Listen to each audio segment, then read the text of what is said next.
आपल्या वैयक्तिक फायद्यासाठी काही लोक निरपराध लोकांविरुद्ध खोटी एफ-आय-आर दाखल करतात. आता खोट्या एफ-आय-आरच्या अनेक बातम्या आपल्या कानांवर देखील आल्या असतील. आता हा प्रकार आपल्यापैकी कोणासोबत येऊ शकतो आणि असं झाल्यास स्वतःचा बचाव करण्याचा काही कायदेशीर मार्ग उपलब्ध आहेत का, याची माहिती आपल्याला असणं गरजेचं आहे. मित्रांनो, जर एखाद्यानं तुमच्या विरुद्ध खोटी एफ-आय-आर दाखल केली असेल, तर आपण आधी अटकपूर्व जामीनसाठी कोर्टात अर्ज करायला हवा, ज्यामुळे आपली अटक टळू शकते. जर ते शक्य नसेल, तर अटक झाल्यानंतर आपल्याला रेग्युलर जामीन मिळवता येईल.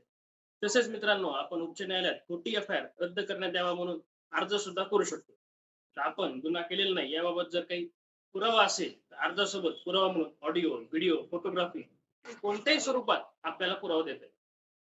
न्यायालयासमोर आपण सबळ पुराव्यांच्या आधारे आपले निर्दोषत्व सिद्ध केले, तर न्यायालय एफ-आय-आर रद्द करण्याचा आदेश देऊ शकतात.